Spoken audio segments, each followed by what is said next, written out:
You're listening to PetLifeRadio.com. This episode of Animal Party is brought to you by Audible.com. Get a free audiobook download at audiblepodcast.com/Animal Party. Over 75,000 titles to choose from for your iPod or MP3 player.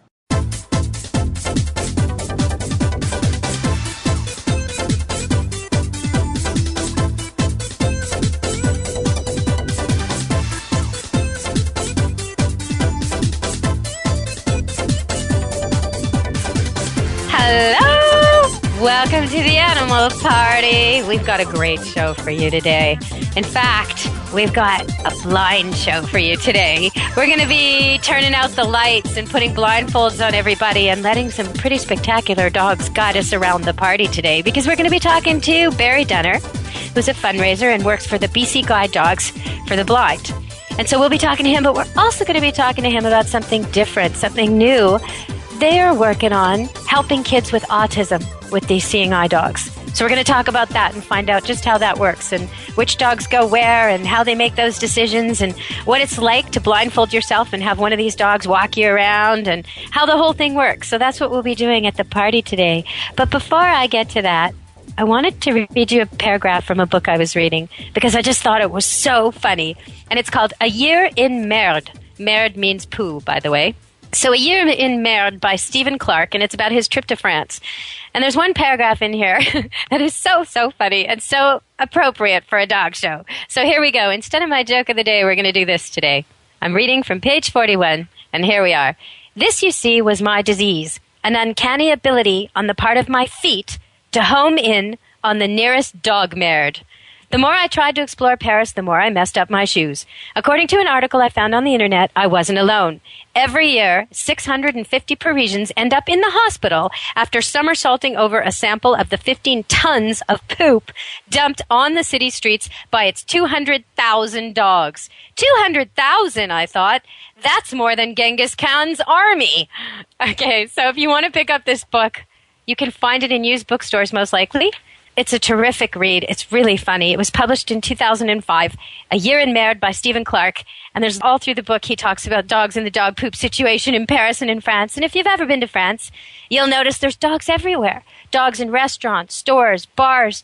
They're everywhere. The people who own the bars and the stores and the restaurants have their own dogs there. There's dogs in truckers and taxis and really dogs everywhere. So apparently there's dog poop everywhere, too. Where there are dogs, there is dog poop.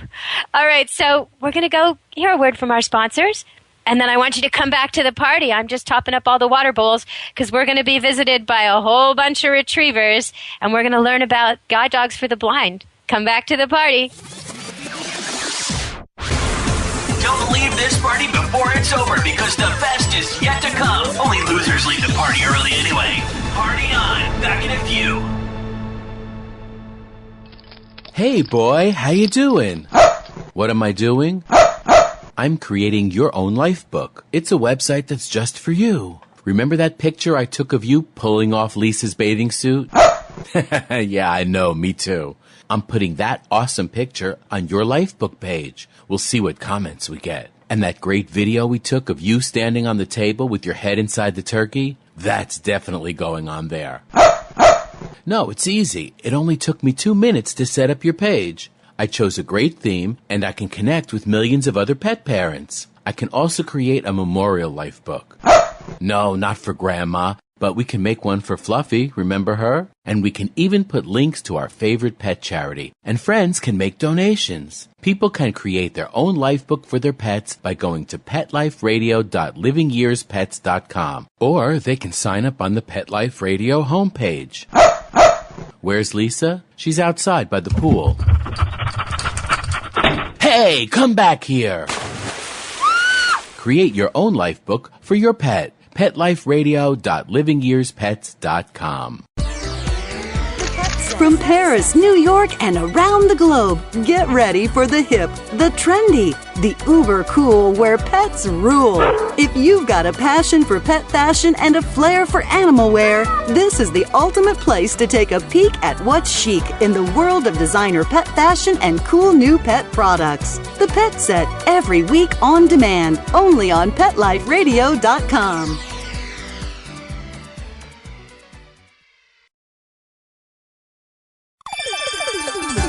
Let's Talk Pets on PetLifeRadio.com.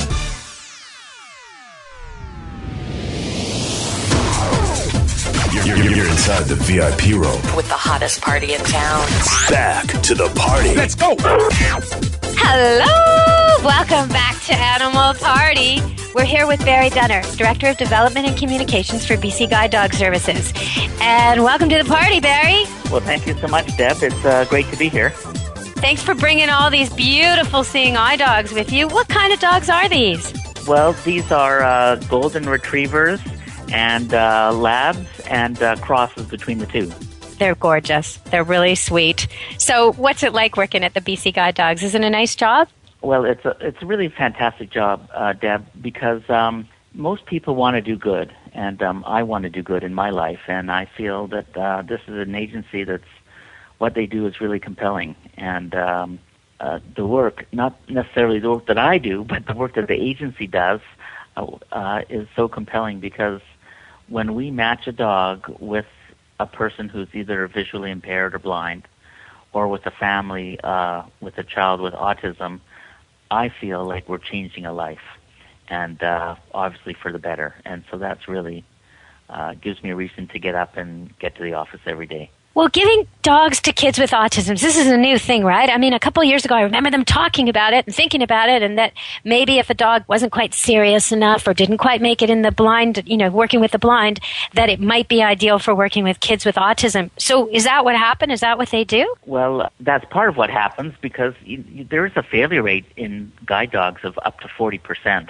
And so some of the thinking might have been originally that, well, if a dog fails as a guide dog, it can still make a really good service dog and a great autism support dog. And that has come true, and now we're actually focusing part of our efforts on training specifically for autism and not just failed dogs that now we move them over.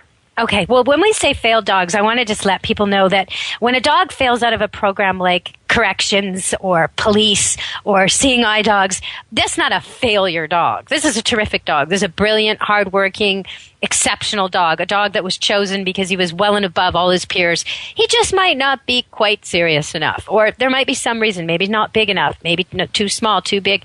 There might be some reason why the dog isn't suited for the work, but it's still a great dog. So if you ever get a chance to adopt a dog like that, that's a good dog to adopt. Already mostly trained, really excellent personality, genetics, disposition. So I just don't want to give them the label of failures because really they're trying for something that's really, it's only a few dogs out of the many, many, many we know that can do this kind of work. And I know it's a hard job. Can you help us understand better why this isn't just come, sit, stay, heal like most of our dogs do? Definitely.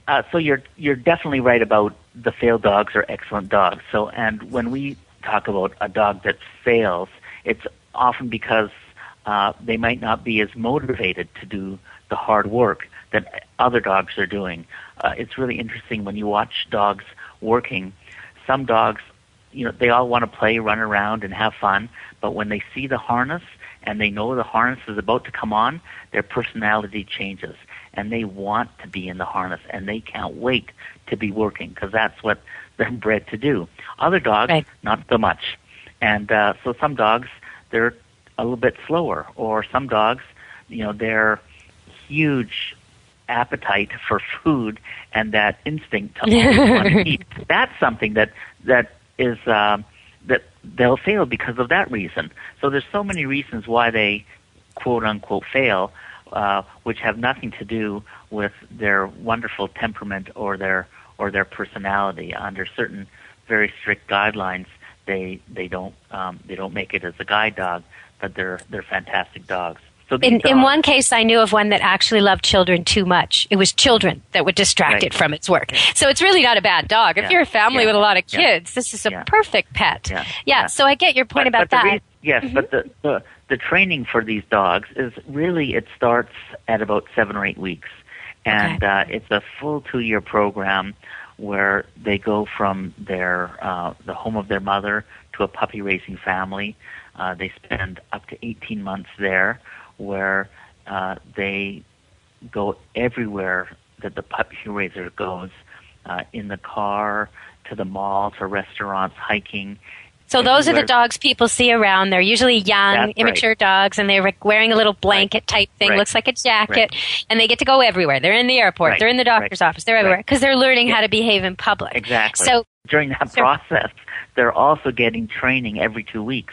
So it's not just like they're running around everywhere. They are constantly in the process of getting training and getting adjustments, and if they have certain personality issues or other issues, the trainers and the staff work with them to make sure that they are following along in the program. So if someone listening wants to get involved and they think they might be a good puppy raiser, what kind of a person would be good at that? Someone who has time, and someone who loves dogs, and someone who is prepared to take the dog with them virtually everywhere they go. Everywhere they go, we'll come to lessons every couple of weeks, and probably someone who's had dogs before, I would think. You're probably looking for experienced dog owners, aren't you? More so than new people? Not necessarily. It helps. Oh, new people too. Already have that experience, but we have had people who've raised puppies without having any experience before. Wow, so that's an exciting opportunity for someone. And one of the benefits is that all the food and the vet bills and any kind of medical issues that may arise are paid for by BC Guide Dogs. Oh, that's nice. But at the end of the 2 years, you have to give up the dog, right? And that must be really tough on people. It is tough on people. And a lot of the people, they ante up again and start from all over again from the beginning. So that's one way that they get over the loss of one dog, is by taking on another dog. So you talked a little bit about that the training is different and that's much more intense than what normally is done. What kind of qualifications do the instructors need to have to train these dogs? Well, the instructors have had a 3 to 4 year intensive training and on-site training from the International Guide Dog Federation, and they have to meet their standards and pass their exams. I'm right now looking at 2 books that are about 3 inches thick, and they have to pass exams based on the training books, and then on-the-job training as well, which is fairly heavily supervised. So it's a very rigorous training. It's not like teaching a dog how to sit and to stay and to shake a paw. It's a much more intensive kind of learning in which so many different factors come into play. Understanding dogs, understanding people. Because there's that whole part of adjusting the dog to the person that's so different. Yeah. Like they need to know canine behavior and care and safety. Then they need to have very good communication skills and be good at instructing people and dogs. They have to be able to assess and do problem solving. So many different areas that they're involved in, not just training the dog. Well, Barry, it's been great having you. We're just going to go to a commercial break, and we'll be right back. When we come back, everyone, I'm going to ask Barry about what it's like when you put the blindfold on and you walk through knowing if the dog doesn't help you, you're going to fall down. So we're going to come back after the break here. Just listen to our sponsors, and we'll be back to the party with Barry Dunner from BC Guide Dogs.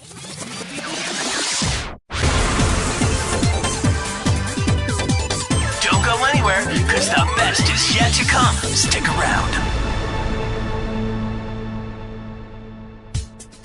Hey, love to read, but just never seem to have enough time to sit in one place long enough? For all of us on-the-go people, Audible has the answer. Best-selling audiobooks for your iPod or MP3 player. For Pet Life Radio listeners, Audible is offering a free audiobook download with a free 14-day trial to give you a chance to check out their service. Choose from hundreds of today's bestsellers, including awesome pet books, such as Bad Dogs Have More Fun by Marley and Me author John Grogan, Love That Cat by Ingrid Newkirk, It's Okay to Miss the Bed on the First Jump, and Other Life Lessons I Learned from Dogs by Seinfeld's John O'Hurley, and many, many more. To download your free audiobook today, go to audiblepodcast.com/Animal Party. Again, that's audiblepodcast.com/Animal Party for your free audiobook.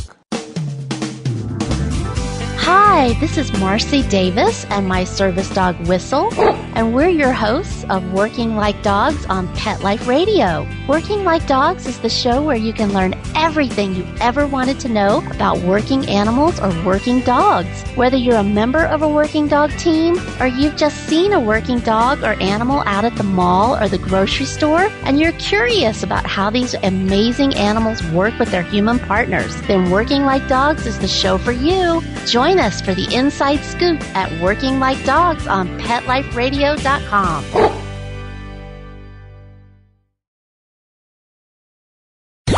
Let's talk pets Let's talk pets on Pet Life Radio. Pet Life Radio. PetLifeRadio.com.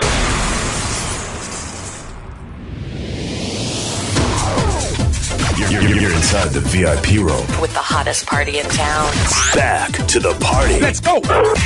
Hello! Welcome back to Animal Party with Deborah Wolf. And we've got Barry Dunner from BC Guide Dogs on the line. He's here at the party, and he's brought his dogs with him. And he's about to tell us, when they train these dogs, one of the things they do to show people how well it works is they'll get someone who has sight, someone who can see, to put a blindfold on and then hold the harness. And Barry, you've done this, haven't you? Yes, I have. Okay, did you fall down? No, I didn't fall. What happened? Well, I was quite nervous, and I was very tentative with my walking, and I made sure that each of my steps was very pronounced, and I lifted up my feet much more, I think, than I normally would have, because I didn't want to trip or lose my footing. It was very disorienting because not seeing where you're going, you don't know where you are, and I lost my direction, and I didn't know if I was going north or south or east or west, but I didn't run into any obstacles. The dog just took me, and it was a very, very interesting experience. Did you feel like you could really trust the dog? Well, I was very nervous, and felt, what I really felt was that I was lost, and that I had to put all my faith in the dog, and that was actually a scary feeling to to go from seeing and knowing exactly where I am to being in a situation where I really was totally lost, and I had to put all my faith in the dog. So that was the first time. That was a little bit nerve-wracking. I know one of the hard things to teach a seeing eye dog is to look for obstacles overhead. And that's because a dog's only 2-3 feet tall, and we're 6 feet tall. So a branch going down that would hit a tall man, it would never hit a dog. So it takes a while. And I remember doing a show with Bill Thornton from BC Guide Dogs before, and he explained to me that what they do is they actually, the trainer who has sight wears a blindfold and walks the dog, and they actually fall down. They let the obstacle hit them, and they fall down over and over until the dog feels so bad for the person that he starts looking up in the air to make sure there's nothing up there. And it just struck me so much how much these dogs care about the person they're taking care of. It's not just that they're doing it for cookies.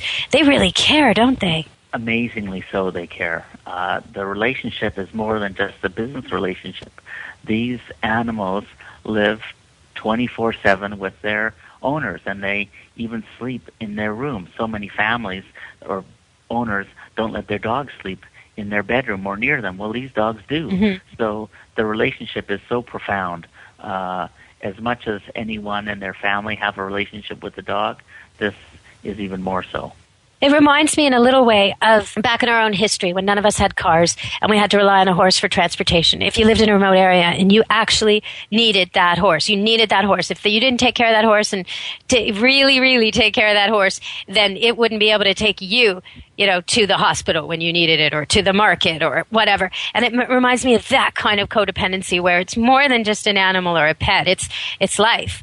I wonder how many people are waiting to get a dog and can't get one, or how long's the wait for them?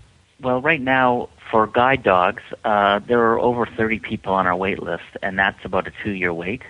And for autism support dogs, there are 12 or 13 people waiting, and that, too, is about a 2-year wait list. So a lot of people are waiting, and we wish we had the resources and the dogs to supply everyone, but we don't. Well, what do you need more of? Do you need more money? Do you need more people? What do you need more of? Well, yes, we need more money. Okay. And we need more trainers, and we need an infrastructure that will accommodate it. It costs about $35,000 to raise a dog, and we do the simple math. We raise approximately 20 dogs a year, and we divide it by our full budget, and that's the cost to train a dog. So it's around $35,000 a year, and in order for us to expand our program, we need more trainers, more facilities, and in order to do that, we need to raise more money. So then we need to create more fundraising and development and those kinds of awareness activities so people know who we are and what we do and how profound the work is, so that they'll get interested and motivated and they'll support us, because we don't charge for the dogs. The dogs are matched with deserving clients, and they're basically a gift from our agency to the client. Wow, that's amazing. It makes me think of in England where prescription dogs, you can get a prescription dog if you're over 65 in England. You just get a prescription from your doctor and then you're allowed to get a dog. And then the government actually pays for some of its food, its vet bills, all kinds of stuff. Because they figured out that people over 65 who have a little dog use the system far less. That it's actually cheaper for the government to pay for your little dog than it is if you don't have one and you're constantly going in and out of the doctor's office and seeing this and needing that and needing help with this and that. So I wonder, when you talk about $35,000, I wonder, like when I think of someone who can't see or doesn't see well and the difference it makes to their life, okay, we think emotionally the difference, but that's probably the difference between being able to work and not work. It's that, so how much does it save our system really to get that person working and contributing, and not just in the quality of life and the feeling type of ideas, but monetarily? I bet you we're saving on each person that gets a dog. Well, you're right, and that's an excellent point, because over 65% of blind people are unemployed, and there's a huge cost to the economy. Also, people who are blind or visually impaired often are very isolated. They're not mobile, and when you're isolated and stuck in your home and you can't get out, then you get depressed more often. And so then you go to the doctor more often. And they've done studies that show that blind and visually impaired people that are isolated, they end up at retirement homes and assisted living homes 3 years earlier than people with guide dogs.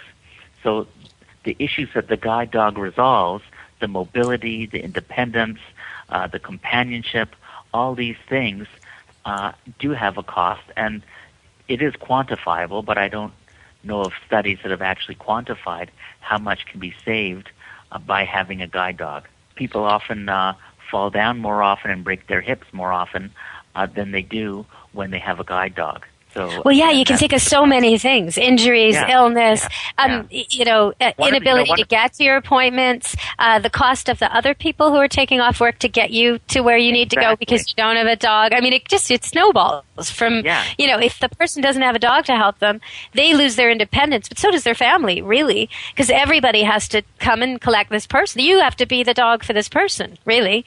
And it's just I can't imagine having to ask, I mean, even in a small way, as a woman who likes to run, I like to run outside. If I don't have a dog, I have to beg other people. Beg them to come with me, hope they want to go when I want to go, hope they want to run as far and as fast as I do and not further and faster and not shorter and everything has to be compromised. Whereas if I go alone in the woods, I'm asking for trouble, right? I'm not safe. So I need a bunch of women or a man to go with me or a dog. And I've never met a dog who didn't, every dog I've ever had, I say, you want to go for a walk? And he says, yes, now is a perfect time. And then we go out to the woods and I set my pace and the dog says, that's my pace too, and it's all very agreeable, no compromising. And as far as I want to go, no problem. When I want to stop and do the warm down walk, he's happy to go to the bathroom. Everything's just, perfect. And I'm not imposing. I'm not missing out. That's really small scale. That's just my runs in the woods. This is nothing compared to life, compared to getting to the store, getting to the doctor, getting to your job, just getting up and out safely and not, the safety issue comes into play too. I'm sure these people feel so much more secure having a pair of eyes watching out for them than being on their own in the world. Definitely. Also, the other part is that when you have a dog, the difference between a cane and a dog is quite profound. Often, there are studies that have indicated that people that have canes, onlookers view them as distant, whereas when they're walking with dogs, they find that they're more approachable. And the dog creates that extra level of companionship, and it opens up people to a new level of community, to all the dog lovers. So again, their isolation is removed. There's more relationships with people. People more with dogs want to go out and want to socialize more, and they get more companionship just by the fact that they now have a dog there. The second part is that one thing that I noticed when I was doing my training is that there's a profound difference in the cane and in the dog. In the cane, it's like you're playing pinball.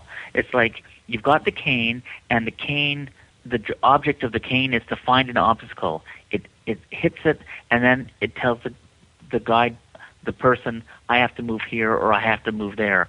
But with the dog, it's a totally different way. It avoids it, yeah. You don't have to bump into everything. The person doesn't have to think about bumping into anything. It's not a pinball machine. The dog takes you around the obstacle. You don't even know that the obstacles are there. You can focus on the walk, on the air, on the breeze, on maybe listening to the cars or the people that are around you. So it's a totally different experience walking with a dog and with a companion than with that stick that you're constantly, every second, having to be concerned about what you're going to bump into, and then once you hit the obstacle, which way do you now go to get around it? So, well, and you know what? When you said before that the difference is the impression of people with the cane are viewed as not as social or warm.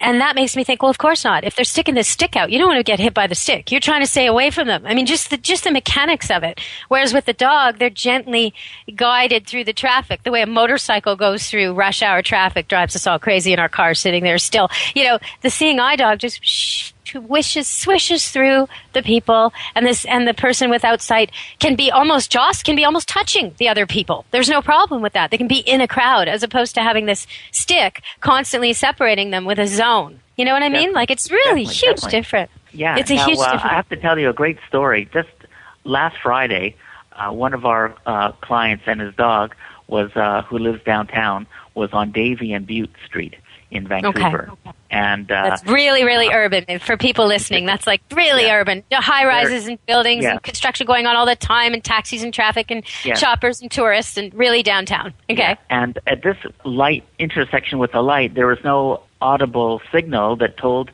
the guide dog user when to cross. So there was a lady standing next to him, and she said to him, "The light's green, you can go."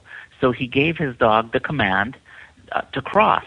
And the dog stood up and was about to cross, but the dog didn't cross. And the man gave the command a second time to cross, but the dog would not cross. The lady crossed the road, and sure enough, a cyclist who was listening to iTunes went zipping through the light and ran over the lady. She ended up breaking her arm, and he fell off the bike and landed into a car. They had to call an ambulance, and the man and his dog were standing at the curb while all this was whizzing by. And, you see, dogs pick up on stuff. Dogs know what's going to happen. He probably heard the bike going too fast a couple blocks away. I mean, I don't want to rain on the ESP parade, but dogs can hear really well. So he probably heard the bike going too fast, and maybe other people honking at the bike, and was picking up on the fact that there was a danger coming. Maybe not. Maybe he just knew something was going to happen. But either way, he heard it and saw it, because that dog saved this guy, not from death, but he saved him from getting banged up. And you never know, though. You don't know where he would have been in that intersection when the car and the bike collided, if he saved him from death. I mean, it's possible. That's there's so many distractions at that intersection, and it's 4-8 lanes of traffic. I mean, it's kind of like I don't know. That's a lot of traffic. So when you talked about seniors' homes, it made me wonder, when you said people with a dog get admitted years later than people without, when they do go, can they take their dog? Well, definitely they can take their dog. Dogs have the right of access in all places, so you can't deny a person a dog when they have Well, you know, there was a case in California a few months ago that people are really fighting, where a homeless woman tried to get into a homeless shelter, and she's an epileptic with severe seizures, and she has a fully trained, registered seizure dog, you know, service dog, and they wouldn't let her in with it. And so she was refusing to go to the shelter because she was saying, you know, I can't function without him. You're not going to help me. You're not going to help me when I have a seizure. And you're not going to do what I need doing. And even if you did, then when my time is up here and I have to go out in the street again, then what do? I can't afford another dog. And it was a really huge issue. So I'm so glad to hear that they can bring their dogs with them. Is there anything else you want us to know about Seeing Eye Dogs and about BC Guide Dogs for the Blind? Is there anything important for our audience? The only thing I would say is that one of the things that, for me, is so interesting about working here is that the dog has such a profound effect on the individual who is blind or on the family and the child with autism. And that's what's so amazing. It's kind of like giving someone a job. It's not like throwing someone a bone or giving them a tiny bit of food. You know, it's a really life-altering thing. And so next time people see a dog, they should think about how profoundly it changes the person's life, and they should also maybe take a moment to think about the kind of training and that this dog has had, that they can perform and that they could have that relationship with the person. When you talk about, okay, so the next time we see a dog, and maybe part of the reason, and I know there's a lot of people who are blind or have trouble seeing who want to interact with people when they're out and about, and they feel like they can't. But some of us don't want to mess up the training. We don't want to mess with the dog. We know the dog's working, and we know we're not supposed to touch it or talk to it. Okay, so if we say we're at the park somewhere, and we're with our kids, and we see someone sitting on a bench with one of these dogs, and we want to teach our kids about it, and we want to say hi, what's the right way?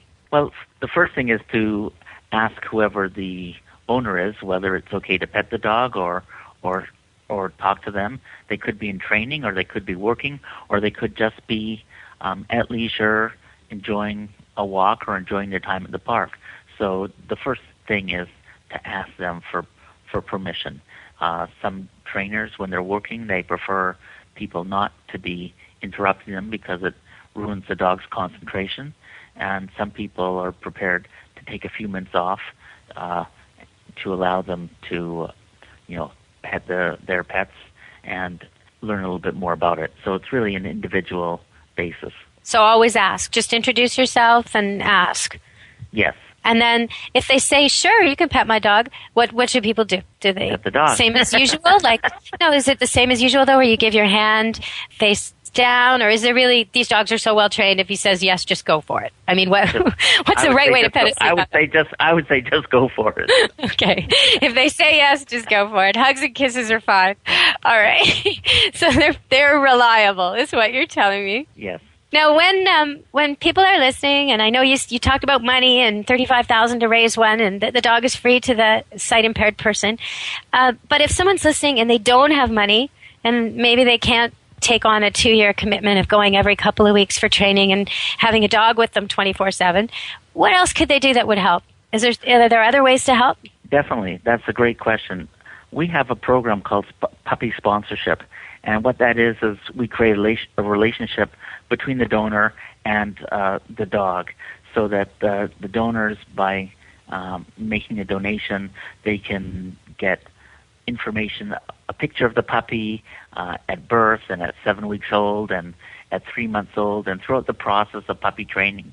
They'll get letters throughout the process from the puppy saying what they're doing and how they're doing and how they're enjoying life, and updates all the way until graduation and until that they're matched with their eventual client, whether it's someone who's blind or a family with autism.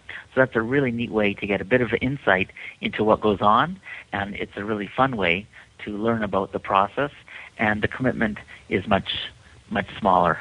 So bcguidedog.com, bcguidedog.com. And if you're in a different area and you're still interested in all of this, you could go there and there'll be links to the international organization that they get their training from and all the different groups so you could find one in your area. I want to ask you, though, we mentioned autism. We talked about how some of the dogs... Deb, I want to tell you that we do all of the breeding and training and everything in-house. So just so you know... Oh, nice.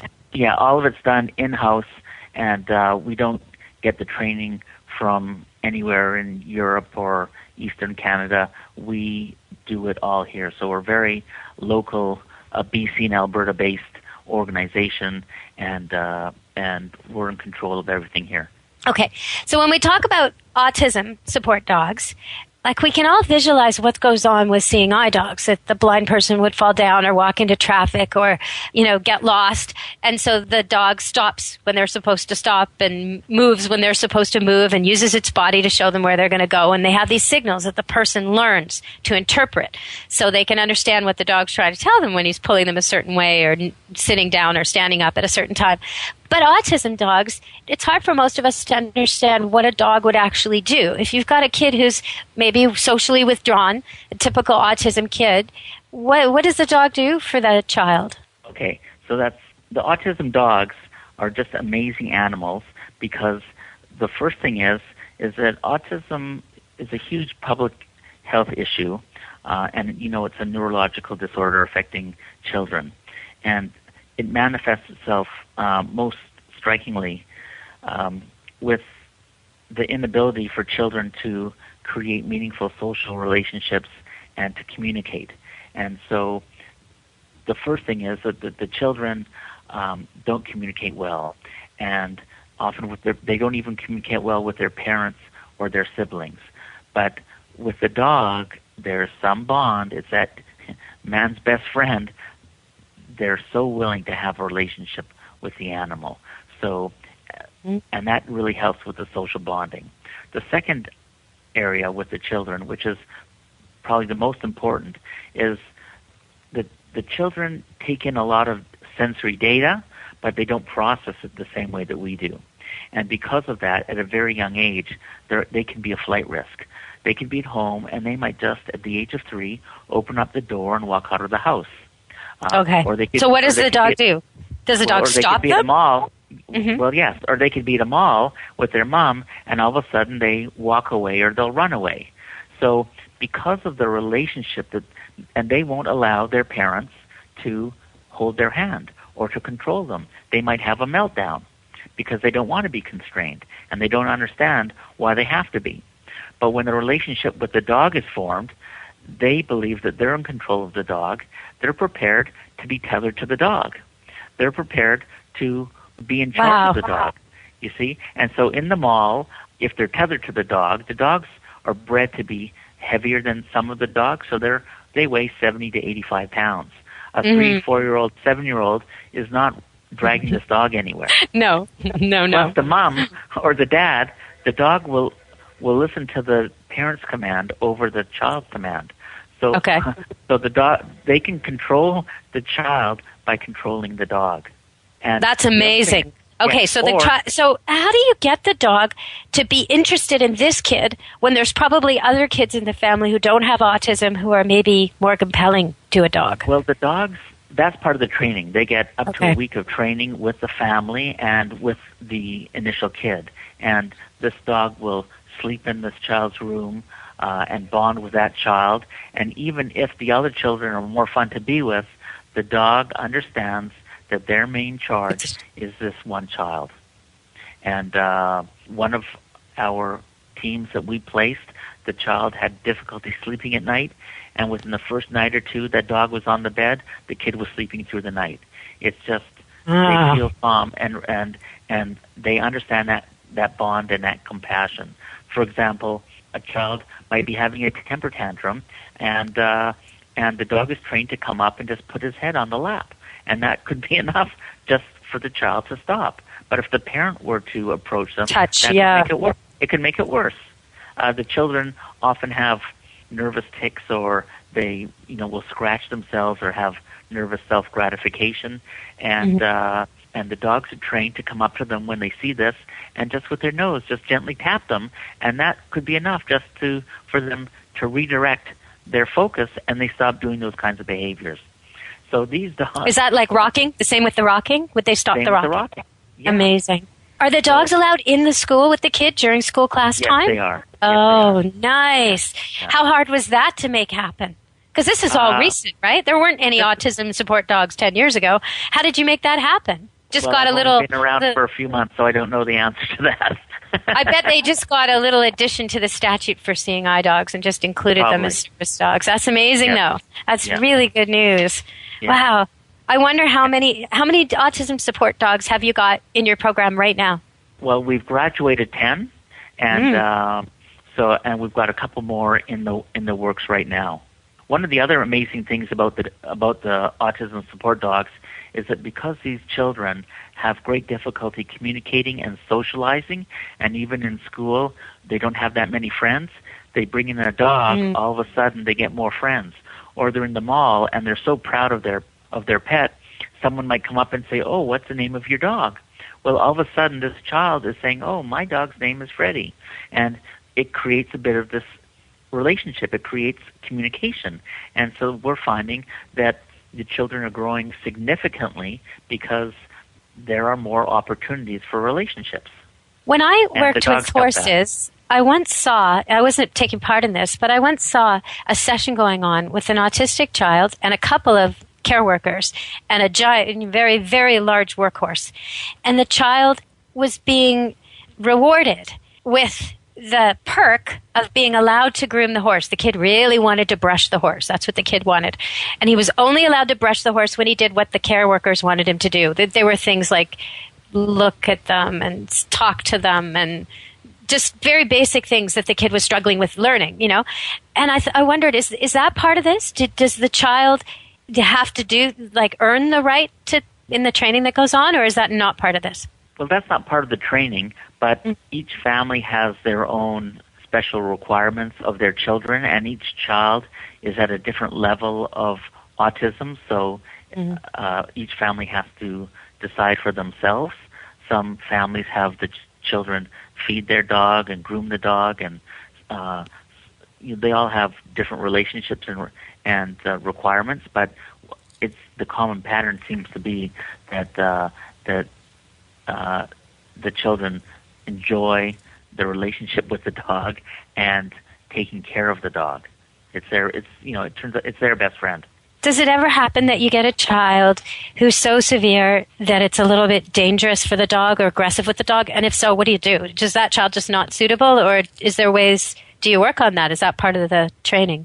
Well, that would be part of the training, and it's possible. We monitor the situation, and if it's not working out, then it's possible for us to take a dog away. We haven't ever had to do that.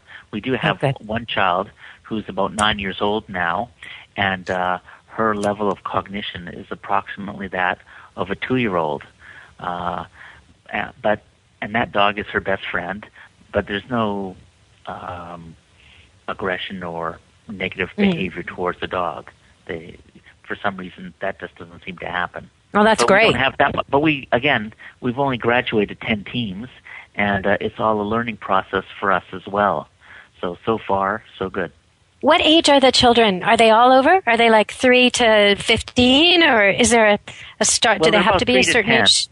We start 3 them to at 10. about Okay. 3 to 10. And remember, if someone's 8 or 9 and they get a dog, they'll have the dog till they're about 15 or 18 anyway. So, well, yeah, I was just wondering because the children are going to change a lot when they go through adolescence and puberty, and there's going to be all different issues, and I wonder how the dog is going to have to be retrained. This may be more work than you all bargained for. There's going to be new tricks the dog needs to know, right? Definitely. Definitely. That might be in the next phase. Like how to keep kids away from alcohol. Hey, maybe we all want an assistance dog for our teens. I don't know. Oh, okay. I see we're coming to the party. They're starting to flicker the lights, and it's going to be last call. So is there anything you'd like to leave the audience with? I know that they can find out more at bcguidedog.com, bcguidedog.com. Anything else you want to tell them just before we wrap up? How about if I read a very short testimonial? Oh, absolutely. That'd be a great way to end the show. And then we'll say goodbye. Okay. Great. Thank you so much. Our family has grown leaps and bounds since the introduction of our golden boy, Forrest, in 2008. Whether he's working in his jacket or is just being a dog, Forrest amazes us all. 3 years ago, I would never have imagined myself walking down the main concourse of Pacific Coliseum between periods of a Giants game. My son Max, who's limited verbally and will bolt through 3 aisles in any supermarket to an exit, could barely handle a gym assembly, never mind a SkyTrain ride or hockey game. Now he walks down the crowded middle, head up, and smiles ear to ear. And that's a testimonial from Max's mom. Oh, nice. A happy mom. Yeah, happy Excellent. mom. And the kids, can go to a hockey game. He can go in public and, live his life to the best of his ability. And that's our goal, and that's what that's what we try to achieve. So we're so proud of that. His world got broader. His experiences get bigger. The more he does, the more he can do. His whole world gets bigger. The same with the people who can't see and get guided by a dog. I mean, it's expansive, isn't it? The effect is like dropping a pebble into a river and the ripples go, go, go, go, go, go, go. It's just so incredible what these dogs do. That dog's earning its kibble, for sure. Definitely. Well, I guess I better go earn my kibble and let you go earn your kibble. So it's been great having you at the party. Thanks so much for coming, Barry. And thank you so much for having me on your show. I really appreciate it. You're welcome. It's nice to talk with you and hear about all the good work you're doing. All right, everybody. So check out bcguidedog.com. And the party's over. I'm sad to say. Come back to the next animal party in a couple of weeks and be good to your animals. Let's Talk Pets. Every week on demand. Only on PetLifeRadio.com.